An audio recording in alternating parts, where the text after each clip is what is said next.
पुण्यात्माओं, जो प्रसंग चल रहा था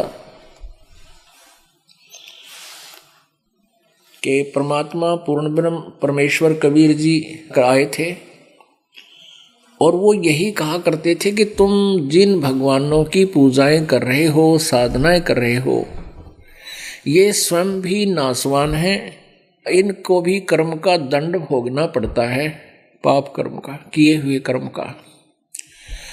शुभ और अशुभ ये भी आप जी की तरह ही भोगते हैं, इनके प्रारब्ध में जो कष्ट होता है वो भोगना ही पड़ता है।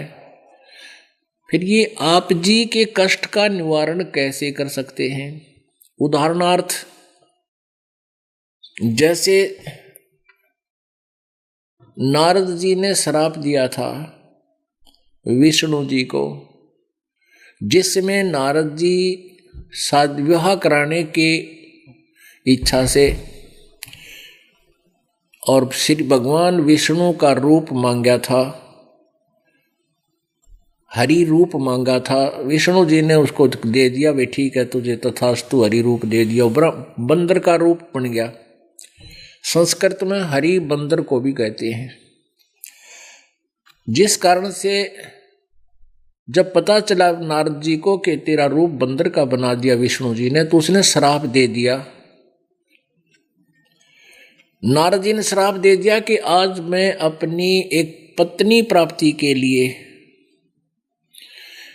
मैं जो मुझे वियोग है, मुझे दुख है, वियोग का दुख है, और तूने मेरे साथ ये अभद्र मजाक किया है, तू भी एक जीवन अपनी पत्नी के वियोग में बितावेगा, तेरा और तेरी पत्नी का कभी मिलन नहीं होगा।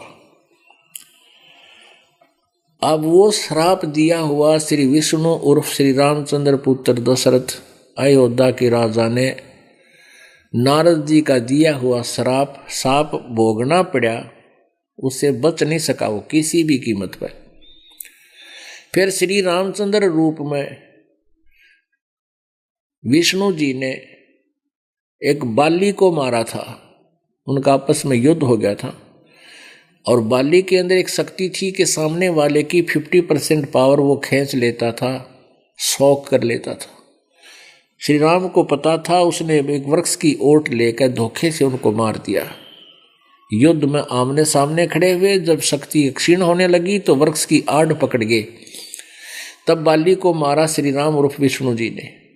उसका टिट फॉर टैट यानी उसका बदला भी कर्म संस्कार का भोग भोगना पड़ा।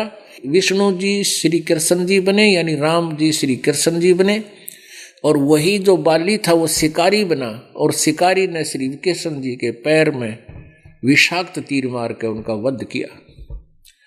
तब श्री कृष्ण जी ने स्वयं कहा कि भाई तेरा और मेरा ये पिछला टिट फॉर टैट था, आज मैंने अपना बदला दे दिया।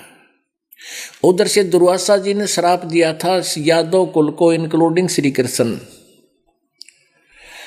कि तुम्हारा नाश होगा इस कढ़ाई से जिसको तुमने गर्भ पर बनाकर मेरे साथ मजाक किया है, जिसका गर्भ बनाकर।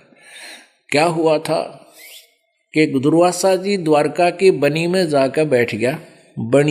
बनी गांव के साथ का निकटतम जंगल होता था, उसमें पेड़ पौधे बहुत ज्यादा हुआ करते थे पहले।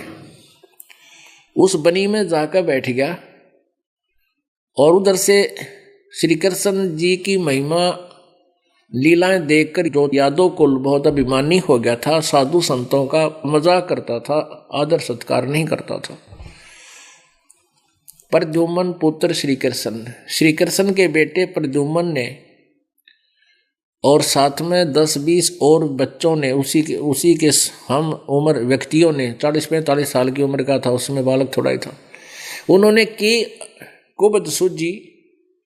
उनके मन में आया कि सुना है कि दुर्वासा जी तीनों कालों की जानते हैं, भूत भविष्य और वर्तमान की।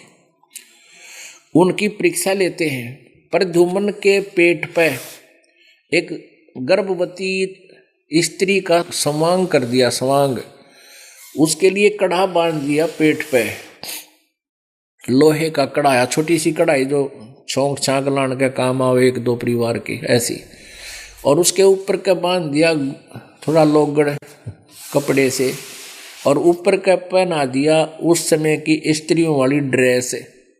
एक उसका पति ऐजे स्वांग बना लिया और साथ में 10-5 और लफंडर साथ चल पड़े।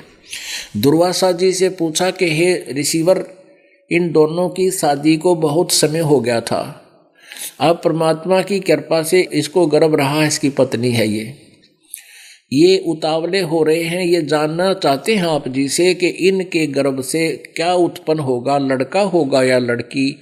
आप तो तीनों कालों की जानते हैं, कृपा बताइए। अब दुर्वासा जी ने ध्यान मग्न होकर देखा कि ये तो बकवाद कर रहे हैं, पुरुष को स्त्री बनाकर ये धोखा कर रहे हैं। गुस्सा होकर के और दुर्वासा जी ने कहा कि इस गर्भ से यादव कुल का विनाश होगा। पुण्यात्मा, उसी कारण से 56 करोड़ यादव आपस में प्रभास क्षेत्र में लड़का मर गए। और जो कढ़ा था लोहे का, श्री कृष्ण जी ने बताया था कि इसको घिसा कर जमुना में डाल दो, ना रहेगा बांस ना बजेगी बांसुरी। यानी जिससे हमारा नाश होना है और वही उसको हम ही उसका विनाश कर देते हैं। उसका चूरा डाल दिया, जमुना के पानी में बहा दिया, जल प्रवाह कर दिया।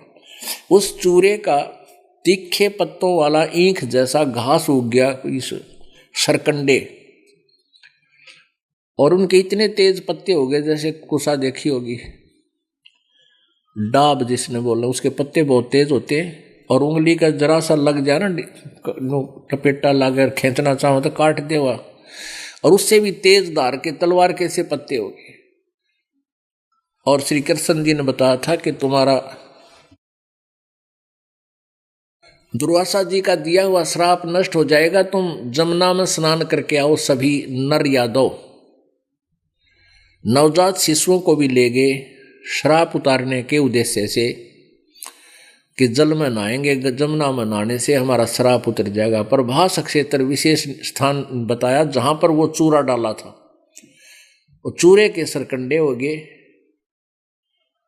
तो उस आपस में वहां जाकर वो लड़ पड़े और लड़ते लड़ते सरकंडे निकालने और एक दूसरे के मारे, वो गर्दन पर मारे, तलवार का काम करे, गर्दन धड़ से अलग हो जाए।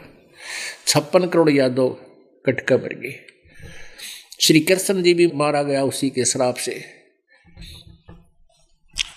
तो पुण्यात्माओं, परमात्मा ये बताते थे कबीर जी, तुम कौन राम का जपते जापम, तात कटे ना तीनों तापम।